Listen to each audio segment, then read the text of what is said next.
नमस्ते। गतकारिकायां निमित्तनैमित्तिकप्रसङ्गेन इति कथितमासीत्। अत्र अस्यां कारिकायाम् आचार्येण ईश्वरकृष्णेन तयोः निमित्तनैमित्तिकयोः विभागः प्रस्तूयते। किं कथ्यते? सांसिद्धिकाश्च भावाः प्राकृतिका वैकृताश्च धर्माद्याः दृष्टाः करणाश्रयिणः कार्याश्रयिणश्च कललाद्याः। अत्र पश्यन्तु, भावाः सांसिद्धिकाः अर्थात् प्राकृतिकाः, वैकृताश्च भवन्ति अर्थात् द्विधा। सांसिद्धिकाः अर्थात् स्वभावसिद्धाः स्वाभाविकाः, अतः तेषां संज्ञा भवति प्राकृतिकाः। ते भावाः कथं प्राकृतिकाः इत्यपि उच्यन्ते। यथा सृष्ट्यादौ आदिविद्वान् कपिलो महामुनिर्धर्मज्ञानवैराग्यैश्वर्यसम्पन्नो बभूव इति श्रूयते। एवं बहवः महापुरुषाः अभवन्। ते कथमासन्? जन्मना स्वभावेन ज्ञानसम्पन्नाः आसन्। अतः तेषां भावाः कथं कथ्यन्ते? सांसिद्धिकाः अथवा प्राकृतिकाः, स्वभावसिद्धाः, स्वाभाविकाः, सहजाः। एवं वैकृताः भावाः के? असांसिद्धिकाः अर्थात् ये ईश्वर आराधनेन अथवा अन्य विधोपायानुष्ठानात्मक निमित्तेन उत्पन्नाः भवन्ति, अर्थात् तेषां भावानाम् अर्जनं भवति, जन्मना न जायन्ते। यथा वाल्मीकि प्रभृतयो महर्षयः ईश्वर आराधनेन धर्मज्ञानादीनाम् उपार्जनम् अकुर्वन्। भवन्तः कथाः जानन्ति। वाल्मीकि आदौ अन्यस्मिन् कर्मणि रतः आसीत्, अधमकर्मणि, किन्तु अनन्तरम् अनुग्रहः जातः, सः धर्मादीनाम् अर्जनं कृतवान्। राक्षसाणां कृते अधर्मम्, अज्ञानं, वैराग्यम्, अनैश्वर्यम् इत्यादीनि सांसिद्धिकानि भवन्ति, अर्थात् ते जन्मना एतैः सम्पन्नाः भवन्ति। तेषां कृते धर्म अधर्म, ज्ञानम् अज्ञानम्, अवैराग्यम्, अनैश्वर्यम् एतत् सर्वं कथं भवति? स्वाभाविकं, जन्मना एव तेषां व्यक्तित्वे तेषां भावानाम् अस्तित्वं भवति इति। इदानीं प्रश्नः भवति, एते कुत्र दृष्टाः? एते अष्टभावपदार्थाः कस्य आश्रयिणः भवन्ति? तर्हि कथ्यन्ते धर्माद्याः करणाश्रयिणः दृष्टाः, अर्थात् धर्माधर्मादि अष्टविध भावपदार्थाः अन्तःकरणाश्रयिणः भवन्ति। एतेभ्यो अष्टविध भावपदार्थेभ्यो अतिरिक्तास्तेषां परिणामभूताः कललादयः कार्याश्रयिणः दृष्टाः, अर्थात् कार्यं किं? स्थूलशरीरं। कललादयः स्थूलशरीराश्रयिणः भवन्ति इति। इदानीं कललः नूतनः शब्दः। कललः नाम कल्यते, वेष्ट्यते अनेन जरायुः, गर्भवेष्टनचर्म इति, अर्थात् चमड़ी इति भवन्तः हिन्द्यां वदन्ति। कललादयः अर्थात् स्थूलशरीरस्य अवस्थाविशेषाः इति। कलल मांस पेशी करण्डादि अङ्गप्रत्यङ्गव्यूहः देहः। गर्भस्थशरीरं यदा बहिरागच्छति तदा बाल्यकौमारयौवनादयो अपि भावाः भवन्ति।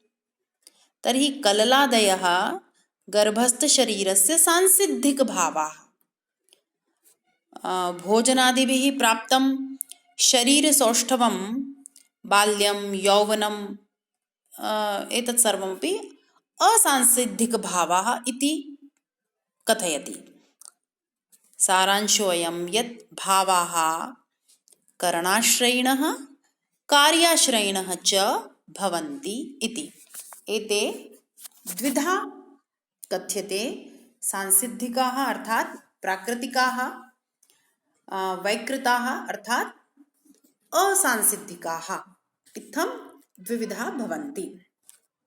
तर्हि ज्ञातम् अत्र किमुक्तं, गत कारिका में जो निमित्त और नैमित्तिक के विषय में चर्चा हुई, उनको और भी विस्तार से व्यक्त करने के लिए ईश्वर कृष्ण ने इस कारिका का सृजन किया और उसमें यह बता रहे हैं कि ये जो धर्म अधर्म आदि 8 भाव होते हैं, ये प्राकृतिक अर्थात सांसिद्धिक या स्वाभाविक और वैकृतिक अर्थात अस्वाभाविक, इस प्रकार से 2 विभाग में सम्मिलित होते हैं। इनके 2 प्रकार से विभाजन किए जा सकते हैं और इन्हीं को क्रमशः जो है वह हम निमित्त और नैमित्तिक कहते हैं।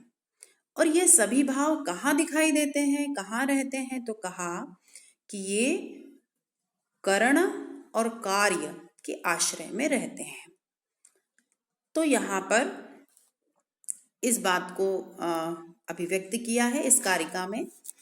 अभी तक आप यह जान चुके हैं कि लिंग शरीर जो है वह इन्हीं भावों से अधिवासित होता है और ये जो भाव हैं, बुद्धि के 8 भाव, धर्म अधर्म, ज्ञान अज्ञान, वैराग्य अवैराग्य, ऐश्वर्य और अनैश्वर्य, ये उसी सूक्ष्म शरीर के संसार चक्र में संसरण के हेतु बनते हैं, जिसे हमने गत कारिका में समझा।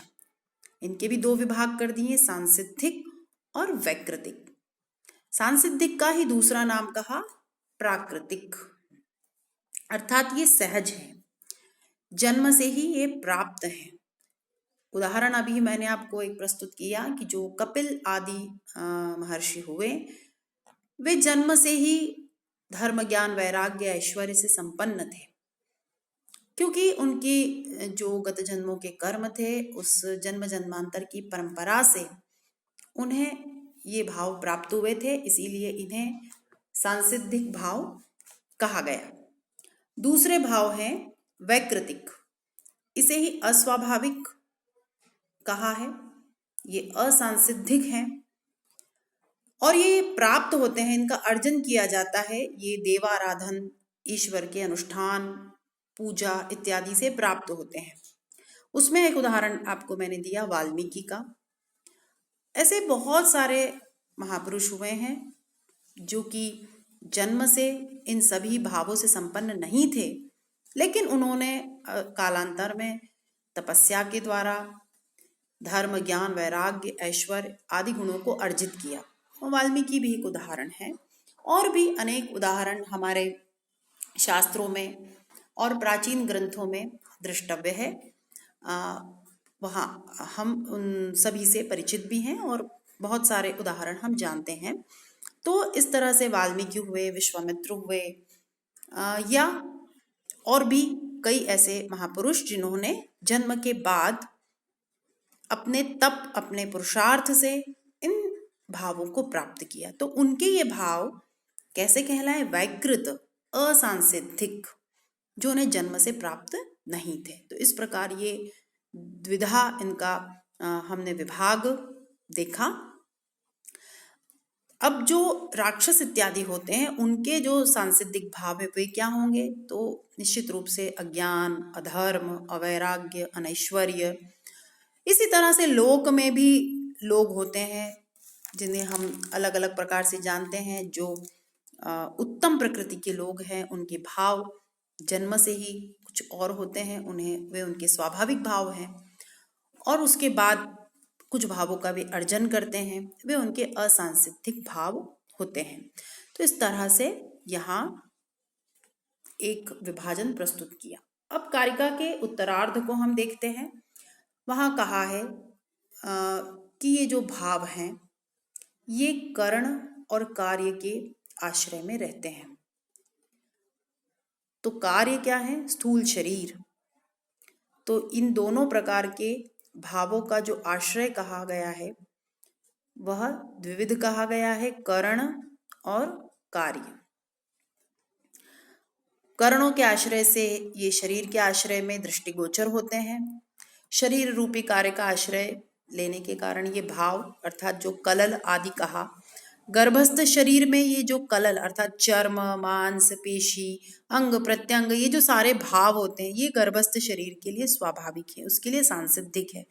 और फिर उस शरीर का वर्धन होता है भोजन आदि के द्वारा। वह जो शिशु है वह बालक बनता है, युवा होता है, प्रौढ़ होता है।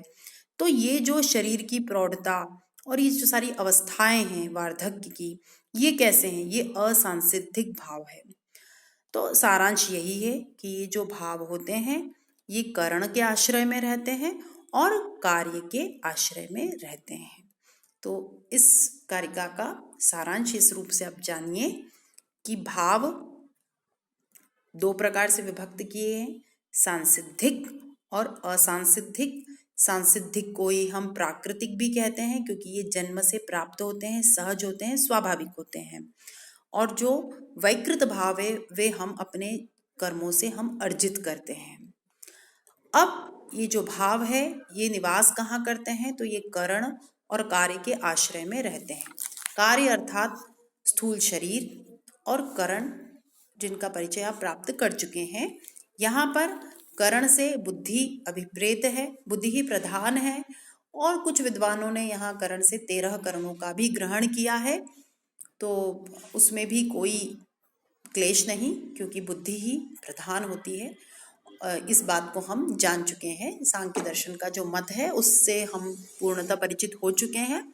और कुछ आचार्यों ने इन भावों को भी 3 प्रकार से विभक्त किया है, सांसिद्धिक, प्राकृतिक और वैकृत। लेकिन बहुमत से जो दिखाई देता है वह 2 प्रकार का विभाजन ही दिखाई देता है कि सांसिद्धिक और प्राकृतिक वस्तुतः पर्याय ही हैं। तो हम यहाँ भावों को 2 प्रकार से जानेंगे, सांसिद्धिक और वैकृत। और वैकृत को ही असांसिद्धिक भी कहते हैं। तो मुझे लगता है इसमें हमने विस्तार से बातों को समझ लिया है। और अब इस कारिका के पाठ को हम यहीं स्थगित करते हैं और अगली कक्षा में देखते हैं कि आगे ईश्वर कृष्ण क्या कहना चाहते हैं।